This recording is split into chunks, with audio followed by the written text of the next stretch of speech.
Hello, and welcome to the Energy and Consciousness Summit. I'm Sheila Derfler, your host, and today I have with me Jackie Bowker. And Jackie is a functional medicine nutritionist, an energy healer, and a gut and mind expert. So welcome, Jackie. Thank you for joining us today. Awesome. Thank you so much, Sheila. And hello, everybody. It's an absolute privilege and an honor to be here chatting with you. So the reason I invited Jackie to speak with us today is because of her knowledge of energy medicine. And we actually met each other at a PSYCH-K training back in 2019. And I love your bubbly, enthusiastic energy. And I just thought you'd be perfect for Energy and Consciousness Summit. So I'm so glad you made time in your schedule for an interview. Can you tell everyone a little bit more about like your background and your work and just how you're working with energy and consciousness? Absolutely. And thank you for those beautiful kind words. And I remember meeting you as well. It was a beautiful interaction, and look, here we are today. Yeah, thank you again for having me. Really, as you said, functional medicine nutritionist, energy healer. I really focus on helping people feel beautiful again and helping people reclaim their life and getting that sexy back. Like, just because we're getting older, it doesn't mean you can't feel as sexy as you did in your 20s and in your teens when you weren't even thinking about that. So really, I focus on helping people realize that as you get older, you don't have to feel older. And that's where I was. So I completely get it.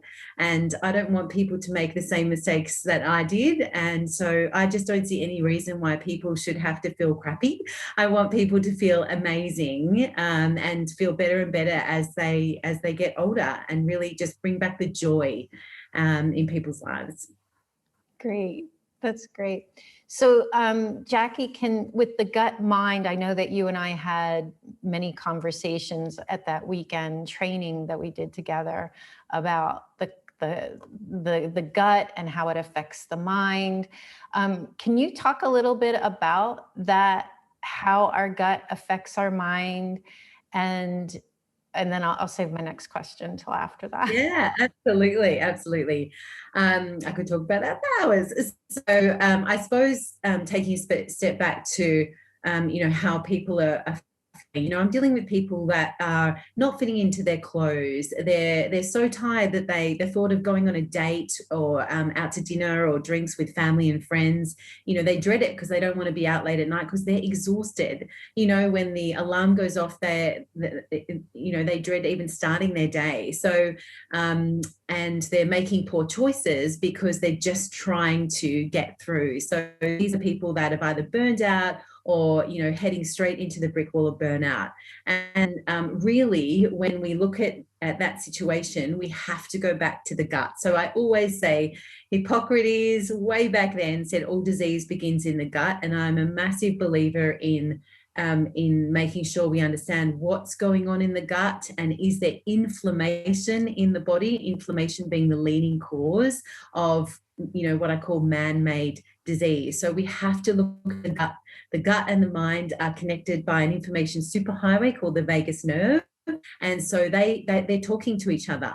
For every message that the brain sends to the gut, 9 messages are sent back from the gut to the brain. So it's incredible conversation that's going on.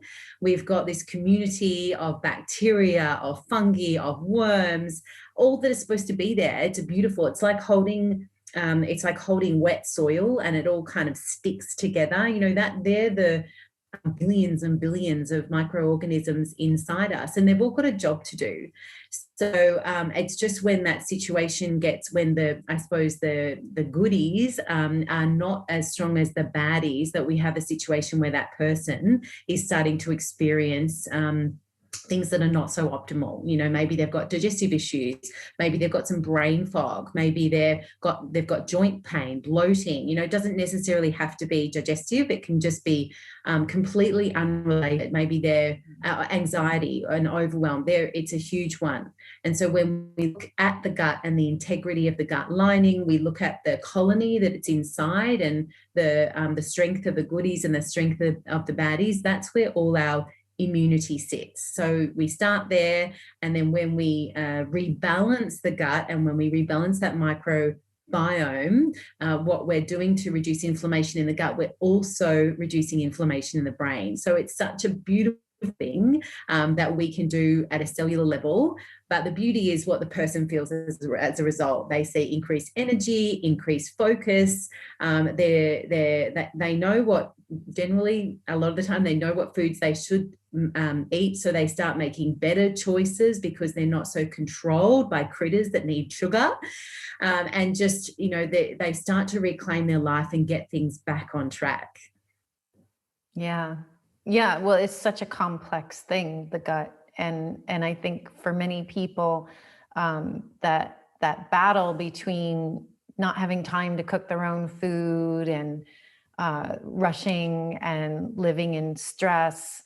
Yeah, because I actually did have gut issues for many years from post-traumatic stress disorder. So, and then a host of other, you know, sort of injuries and things that created a very complex, you know, problem that was rooted in the gut. And I've spent many years researching that. So I love that you're doing this work and helping people. You know, like, you're so inspiring and you're so knowledgeable. So I love how you make it seem less daunting when you talk about it. I don't know if your clients say that to you too, but. Well, I think it's about giving people hope, you know, and I'm a big believer in seeking out the people that you feel can help you and that you have a connection with. So, and you know, I don't believe in coincidences. I think things happen for a reason. I think we're drawn to the people that we should be working with, and, you know, little breadcrumbs are just put in front of us. And if we can just tune into that next step, we don't have to have all the answers. If we can just hear the next step, but to hear the next step, I find giving people their intuition back by rebalancing the gut. That's why I really think, you know, what I do is quite special, because you're giving you're empowering people to really take control, because you know better than anybody else what's wrong with you or what's out of balance. But sometimes you can't hear those messages coming back to you. So, but yeah, hope is a big one. Belief. A lot of the work that I do is, yes, we need to rebalance the gut and take care of any leaky gut imbalances in the microbiome, inflammation in the body at a functional and physiological level. I always have trouble saying that word. But at the same time, if your belief system is out, if you've got old, outdated, unhealthy beliefs that you will always be overweight, that you will always be able to just smell a pizza and just put on a couple of kilos, you know, or that you always get colds in every year you get the flu or you get a cold, or so, you know, I'm sure you maybe used to have these outdated beliefs, but as you become more and more used to what is the internal chatter going on in your head, and do you have language that is speaking in, you know, that is positive and productive, or do you have language that is negative and going in the direction that you don't want to go in? So we combine what I do at a really practical, functional, let's just get this situation sorted in the gut and the brain and the body and take care of that from a functional nutrition and functional medicine nutrition perspective. But then let's look at what is the language that's going on. You're at that spirit level, and let's make sure that you that you know that you can do it, that you believe it's going to be easy, that you know you can effortlessly maintain your goal weight, that you have an abundance in health, in wealth, in whatever else you want to achieve. So we have to get those two things aligned and going in the right direction. Yeah. Yeah. Well, I know I've heard some conversations, like overheard conversations in the last year with being in lockdown around the globe, and everybody making cute little phrases that they use over and over, and they don't realize that they're actually, their body is listening to these funny little things that we think are so funny, the COVID 20 or whatever it was, 15, that is sort of like that whole, in the US, they call it the freshman 20, when kids go to their first year of uni, and, they're living in dorms, eating unhealthy, crappy food. They start drinking, they start partying, and, staying up late. So their whole body just, their metabolism shifts, and, they're eating dorm food, and they put on 20 pounds, like in a matter of like 2 months of starting school. So, I thought it was interesting that, whenever there's something like this, that people start creating these cute little phrases, and they don't realize how damaging they are. Because we're feeding that to our subconscious brain. So can you speak to that a little with your work? Like, have you seen any kind of increase in like clients coming to you because of, that situation that we're in right now? Yeah, I think probably at a higher level, the first thing that I try to do when I work with someone is understand the language that they're using, and how we can really just have awareness. That's the first step to change. So if we don't know what's going on, we can't change it. So even just getting the client to tune into what those messages are, specifically about the pandemic and COVID, potential messages. I completely agree with you. The subconscious doesn't understand humor, and I don't really know if other languages do it, but certainly in Australia, I find we have this very distinct language of putting ourselves down as a joke, and we can't accept compliments. So I've got a 6-year-old and a 9-year-old, and it's really important to me that that I'm on top of their language, and that if somebody says, somebody apologizes for something, that we don't say that's okay if the behavior wasn't optimal. We say thank you or you're forgiven, but we don't say that's okay. And then all the time people are making jokes about weight. I think is a really big one. So of course you go to London or the States and you gap year and you gain weight because you've told yourself that that's what's going to happen. So, but for sure, I think it was a given, especially in states where there was a bigger lockdown, that people, there was a distinct increase in weight gain. That's what I observed clinically anyway.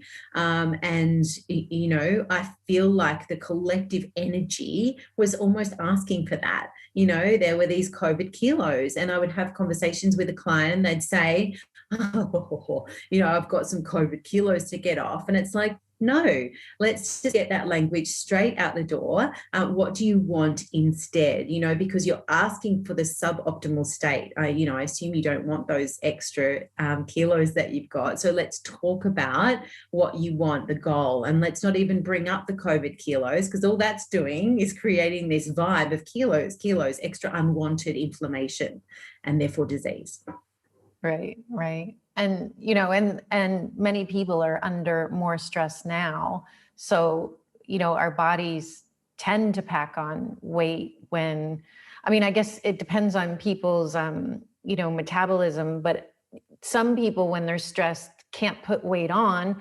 And then other people, when they're stressed, just put it on without any effort, same diet, but they just start putting it on. So, and I think that person will themselves as one of those people. So, if they're too, and I completely agree with you as a clinical observation, the person that loses weight with stress, that's how they brand themselves. And the person that gains weight under stress, that's how they brand themselves. So they're getting what they ask for. Mm-hmm. And a big part of what I've worked on personally, I get it. I've been there. I've looked in the mirror and not loved my body. And oh God, I shudder to think of all the things that I've said to my naked body, or my body where my clothes were too tight. I wasn't fitting into the size clothes that I wanted. And so a really big part of my mission is to help people understand that what they say to themselves really matters, and just coming from a place of love and kindness, really works. And that's what it's becoming very common now, thank goodness. But you wouldn't speak to how do you speak to your best friend? Speak to yourself like that, and kinder.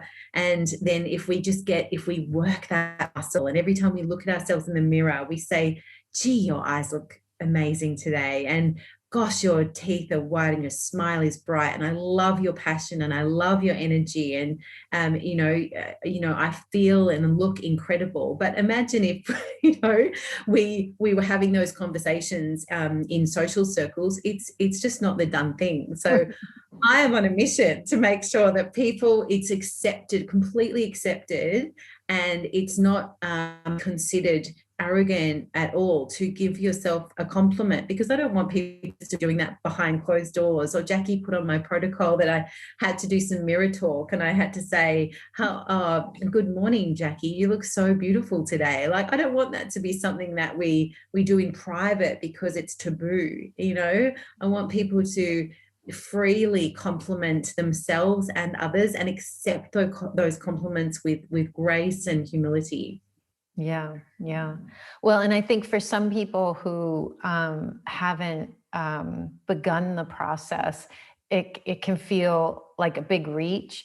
I think even if they just start by noticing the negative self-talk and the inner critic talk first, bringing some awareness to that, and then that will actually make an opening for putting in the new positive stuff. But I think the first step for a lot of people is going to be the baby step of stop doing the stuff that's not serving you. Couldn't agree more. Yeah. And just, I couldn't agree more. Awareness is the first step to change. And we're all at a different point on the journey. And the only person looking at you is you. So, there's, I think, just coming as well from a place of non-judgment of yourself, because nobody's watching. You can go on your own journey, and you'll be where you're supposed to be right now, being led, there's sometimes you might read an email, or you happen to open a book at a certain page, and it's so beautiful, and they're the messages that you're supposed to get. And that's why I love combining the gut and the brain healing and getting people, really getting nutrient dense food in their diet, and really getting their nutrient absorption good, and healing their gut, which is healing their brain. That's why I like getting that right first, because then they can tap into that intuition. They can start to hear the messages. They can be like the day they go, oh my goodness, I never realized how much I was saying that. I think it was Tony Robbins that said, if you listen to what's going on in your own head, you'll be saying the same thing 80% of the time. It's always the same message. And what if that message is a message of self-loathing? So when people can go, oh, okay, and that's okay. That's perfect. You're exactly where you're supposed to be. If you're horrified by what's going on, that's perfect. So what can you do to be an action taker and give back to yourself, and just move forward towards where you want to go, towards feeling sexy again and vibrant again, so that you can do the things that you wish you were doing before you weren't feeling so good. Right. Well, and I like that you're working both with you're working with all three of, our multi-dimensional selves, where you're working with our physical body, you're working with the energy, you're working with the consciousness. And I think that that is such a powerful, combination, because many, nutritionists, I think that's how functional medicine nutrition is different than typical dietitians and nutrition, where, you are taking into account the whole person, and that we're actually made up of more than just, the 3D body. So Absolutely, absolutely. And we have to look at the sum of the parts is the whole. So it's, what are you saying? What are you eating? How are you sleeping? How are you moving? Is your liver actually functioning properly? You can get rid of toxins, and are you recirculating toxins around the body, so you're becoming highly inflamed, highly estrogenic? What are the relationships like in your life? Are there people that are no longer serving you, and that getting that toxicity out is the same as getting the toxic chemicals out of your house? So but we all have to start somewhere. So it's just about making these tiny changes. And imagine if you just did a tiny thing, one thing a week. Within 6 months, you really would have turned your life around. So breaking it down so it's easy, practical, fits into a busy lifestyle, but that the person is taking action, and not at the request of I suppose just someone in a white coat, results that you can't see. It's always about a personalized plan that's achievable and doable and based on what you want, because you might want to be a pilot, or you might want to just have the vitality to chase your kids around the park on the weekend, or you might want to go and have margaritas with your friends and be able to get up again this next morning. You might want to be a total badass at work, and you've lost your edge, and you want to get back and get that promotion, and not just be faking it at work. So we've all got different goals and aspirations, and we just want you to feel beautiful again. Yeah, that's great. So when you first were talking, you mentioned the vagus nerve. Can you share a little bit more about the importance of the vagal nerve, and if you have any tools you recommend for it? Because I'm aware of a number, but I would love for you to share what ones you're using, either with your clients or in your own life, to stimulate the vagus nerve, to bring balance back, and just an overview of how important it is, because it's often forgotten.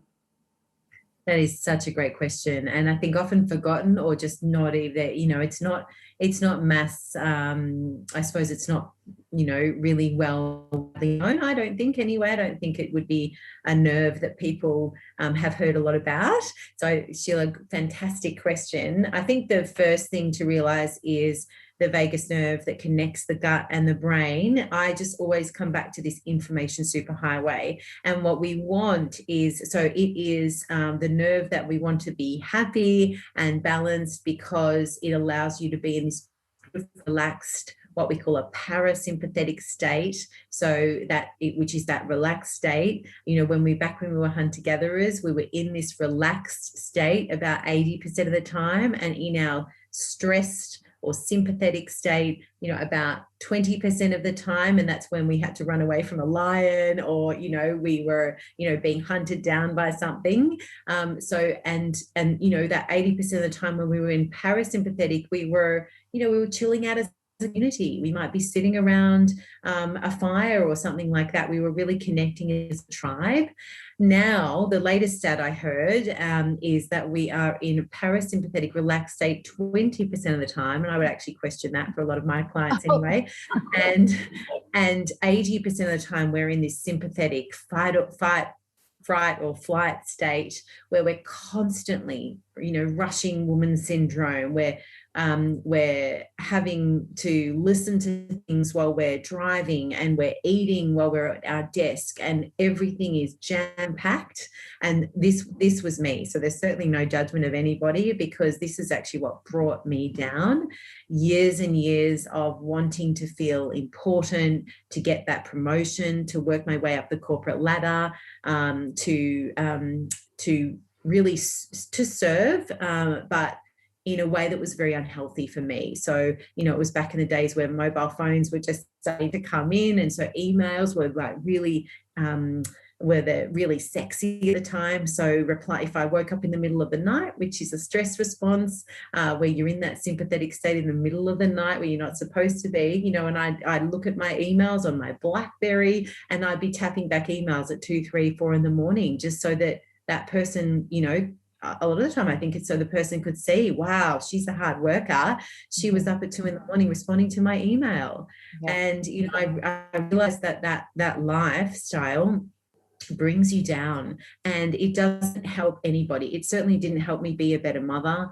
It didn't help me be a better person, a better partner. And so, I had to release and let go of all of that.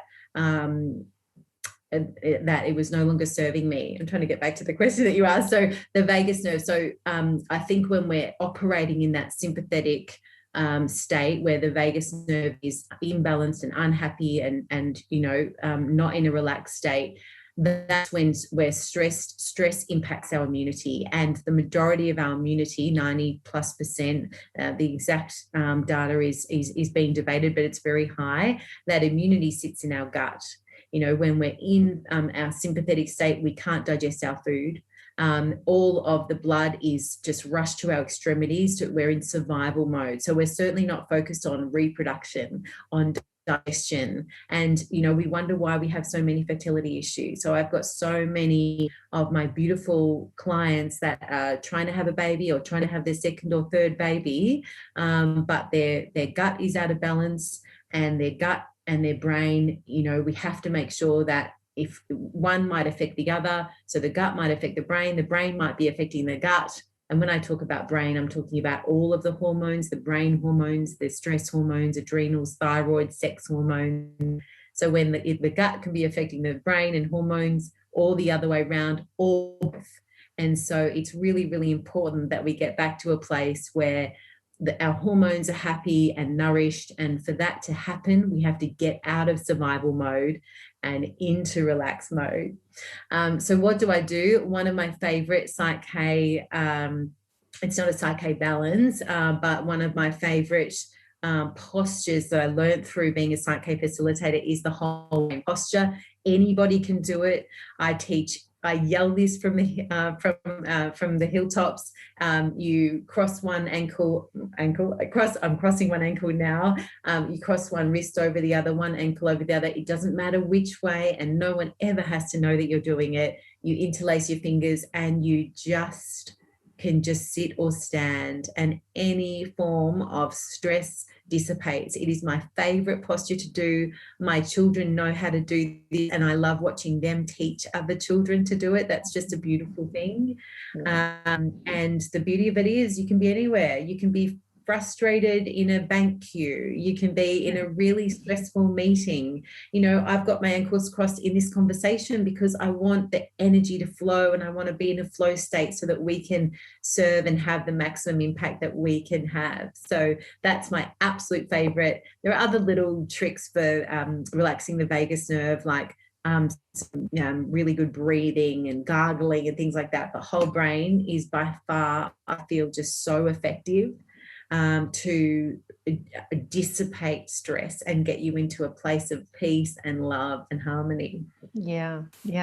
Well, and one of my favorite ways of sort of hacking the vagal nerve, I have a few, breath work, chanting, toning, singing. Yes. Anytime that we're stimulating the vocal cords, maybe not so much with talking, because so much of our language is not positive, but it's when we're singing, toning, chanting, you're actually vibrating. Like you can actually feel it. If you tune in, you can feel it physically shifting. So those are my favorites. Does 80s music around the kitchen while you're getting the school lunches, does Totally. that count? It counts. Singing in your car by yourself when no one can hear you, that counts. Oh, good. Well, that's me every day. Yep, yep. And then the other thing about the vagal nerve that I always found really interesting was when I was younger, actually when I lived in Sydney, years ago in my 30s, I had an osteopath that I worked with regularly. And almost every time I had a session with my osteopath, because you know how the osteopaths here, they're all trained in craniosacral work, which is a very gentle kind of, you know, body work. And you know, they're tuning into that rhythm between the cranium and the sacrum, you know, and for anyone that hasn't heard of craniosacral work. But what was always so interesting to me was that almost every session, the osteopath would say, Sheila, your vagus nerve is all jammed up under, you know, under your, right at the bottom of where the ribs, you know, the sternum ends, that little, what is it? I forget the technical term for it. It's like a little bit of cartilage or something that's at the very bottom. So it would be like jammed up there. Exactly. And yeah, exactly. So, you know, they would just sort of hold my, you know, the back of my head, they'd cradle it in their hands. And in a matter of moments, I could feel it just release. Oh, how gorgeous. But it affected my breathing and I wasn't even aware of it. You know, because of that learned response from my childhood of, you know, being in shock, being stressed, I always held my breath. And that shallow breathing that we do as humans when we're stressed jams the vagal nerve, at least from my understanding, that is what happens. And then when the energy is not flowing with that vagal nerve, you doing something physical to change it, whether it's body work or breath work or chanting or singing, I just find it much more effective. And that's why people feel so good when they do those things. Absolutely. And I think with the breathing, there's so many awesome techniques. And I always just say to people, it doesn't have to be a long time. And that's why I think it can all seem really overwhelming. But 2 minutes, setting your, you know, your clock on your phone on the, you know, for 2 minutes and breathing gives you so much advantage because you are really getting yourself into that relaxed state. I have read that I always encourage, and people actually do this. This is what we do at the start of every private one-on-one session in my practice. I ask them to breathe and I ask them to make sure their exhale is twice as long as the inhale. And I basically energetically test them and we don't start the testing until they are in a relaxed state. And it's amazing sometimes. And people that are used to doing it, you can always tell because they can flick into that parasympathetic quite easily. And then, you know, people that are running around like mad women, you know, we might be sitting there for 2 minutes while their system is just so strung out. So I love people to do a couple of minutes of breathing and as well, something that one of my practitioners taught me, and I think this is related to, you know, some of the fertility stuff as well, imbalances, getting that breathing right down to the pelvis, so beyond the diaphragm and right down, you know, so if you're a woman, like really pushing down and trying to elevate around the pelvis, you know, almost to your vagina, trying to raise, breathe into that area. We're not getting air down to our extremities. We're not getting air to our reproductive system. Isn't that crazy? I know. No, and that's such a simple thing, but nobody talks about it. And I think we're not taught it either. Like, it's the same reason that I do what I do. I want anatomy to, we need to be learning about how to digest, why the gallbladder is such an important organ, because when you're eating your healthy fats, it's squirting out bile to really juice down those fats. And the breath work, how to breathe properly, and while holding your breath, like what you were doing. And you see you see little gymnasts and things doing it all the time. They'll sit there and pull their tummy right in, because we're taught to do that, and all that's doing is not letting any air down. Yeah. I mean, it's so pervasive in the culture with our activities.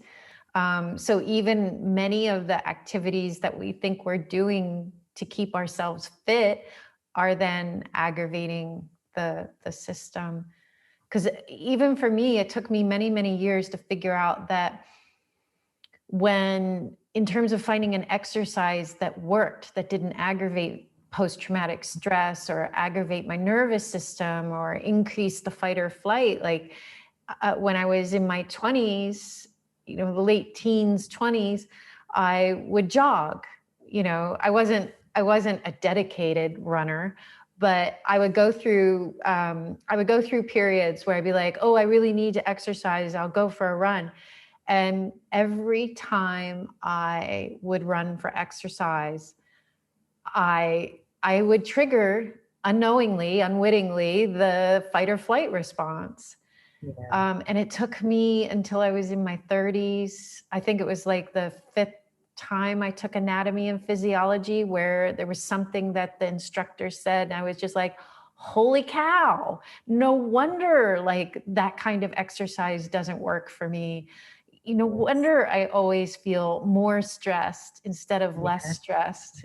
So yeah, and you'll see a lot of runners that have bellies, like these cortisol bellies, and they're every year they have to run 5Ks or a few miles longer, and then so by the time they get to 60, all of a sudden they're having to run like much further than they ever did to maintain their weight, and they've lost so much muscle mass, which affects their metabolism, but just so much cortisol flying around from this chronic steady state exercise, like jogging. Yeah, I love the research around. I'm massive around maximum impact and effectiveness for the minimum intervention, but exercise is a great one. And there's some fantastic research back from decades ago that's about this high intensity strength training or high intensity interval training, but really short bursts, like 20 seconds. It doesn't have to be this 45 seconds or a minute, and it doesn't have to be for 45 minutes. It's like 4 minutes and 20-second bursts, and then the amazing, and they've compared the impact of that, of a 4-minute workout to a 45-minute steady state run. And I know what I'd rather do. Yeah, exactly. I mean, because it's about the state that it leaves you in is just as important as the whatever belief you have around the exercising. So yeah. Absolutely. And then that's another place where our negative self-talk and inner critic comes in when we're exercising.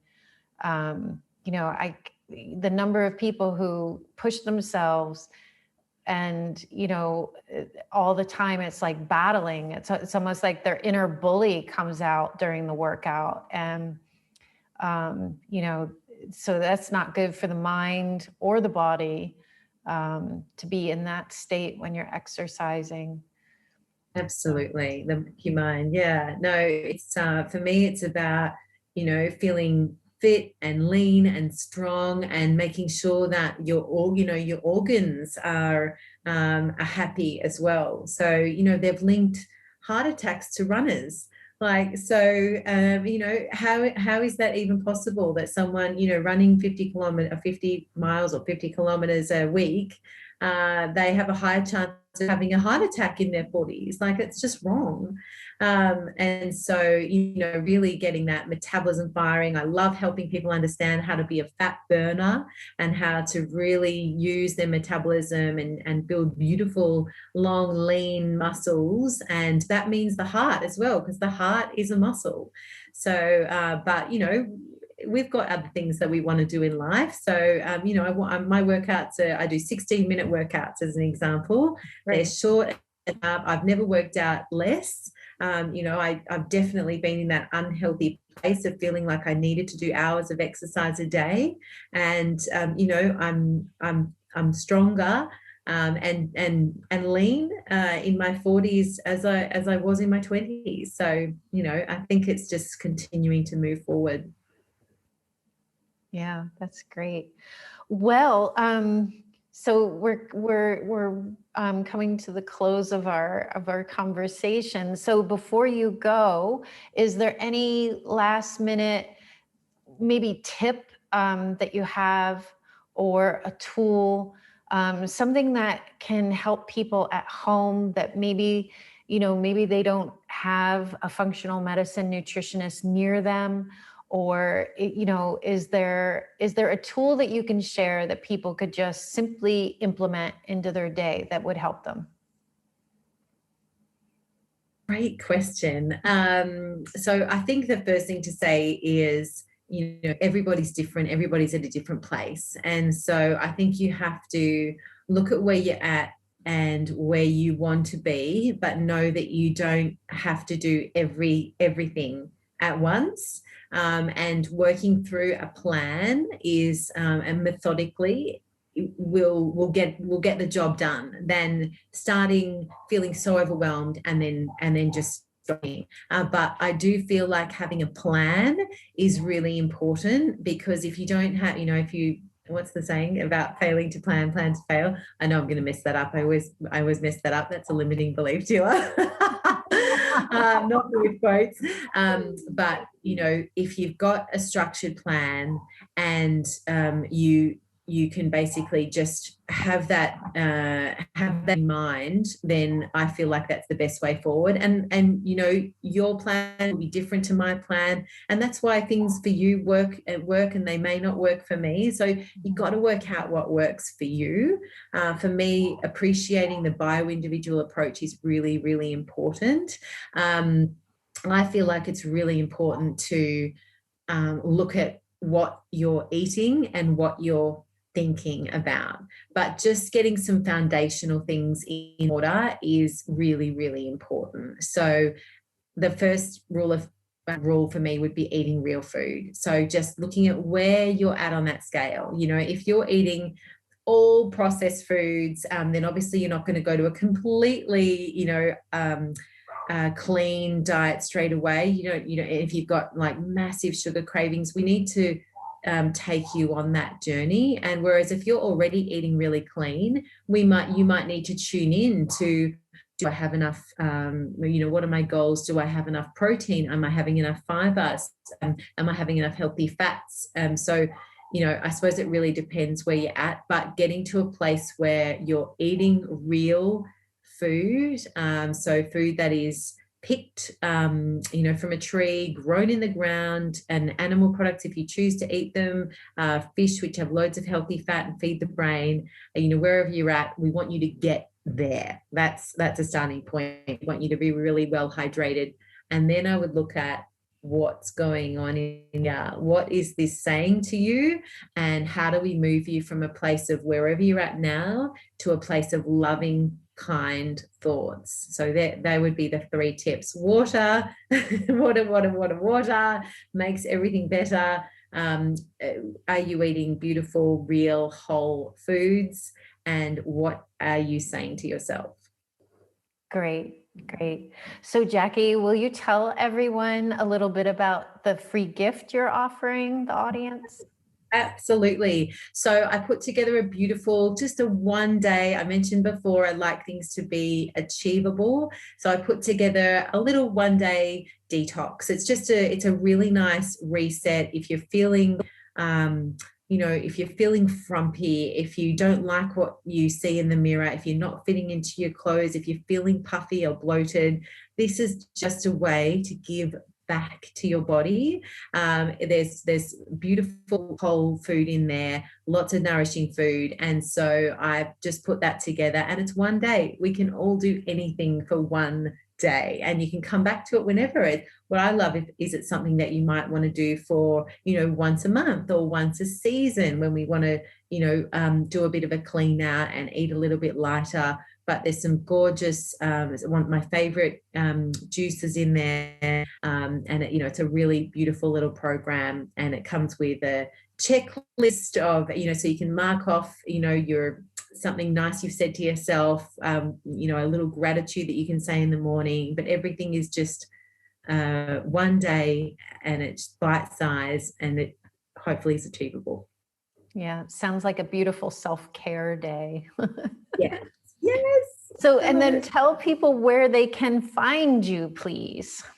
Yes, so I've got a website, Jackie Bowker, so my name.com. There you can, I post as many recipes as I can. I'm always in the kitchen, and I'm a busy person, so I love making whole food really yummy. And I eat chocolate every day. So this is not about any, I do not believe in restriction. I don't calorie count, anything like that. I just really encourage people to learn how to make real food taste amazing. And it's all in the love and the herbs and the spices and the salt and the fats. So I've got heaps of recipes on my website. I hang out a lot on Instagram. My handle's Jackie Bowker, my name as well. So they're probably the main two places that you can find me. I've got a community on Facebook as well, called That Jackie Bowker Community. So anyone can jump in there. It's just a place where you can be held accountable. If you want to jump in and say, hey, I'm doing one day detox, you know, I'm loving this green juice, or I'm loving this Nourish Bowl, or can someone make sure I stay on track, that sort of thing. Oh, that's fabulous. I didn't realize you had a community that's so supportive and like part of your programs. And yeah, that's great. That's great. Yeah, anyone can join the community. You may not realize it's quite a new one, but it's really beautiful way for, you know, it's really good to have an accountability partner. And that person doesn't have to be someone that you know, but have the courage to make that commitment to yourself, because that's a really nice thing that your body wants to hear. Like, I am committed to you, and I know that you're my temple, and that you work so hard for me, so I'm going to do my best to give back to you. I mean, that's where that's really what I want people to get back to, this place of treating themselves well wherever they're at. That's great. So how inspiring. So thank you again for coming and speaking with us today, Jackie. You're always so delightful. And yeah, so the links to Jackie's website and social media are below this video. And I hope all of you have taken away some insight, or maybe a bit of information that you didn't have before. And it was too short a conversation. Could have talked for hours. So we can always continue the conversation in the Facebook group. And if you have questions about anything that Jackie asked, you know, post them in the Facebook group, and we'll be sure to, you know, pass the questions on to her. And thanks again for tuning in, and there'll be more great interviews coming next. So we'll see you in the next video.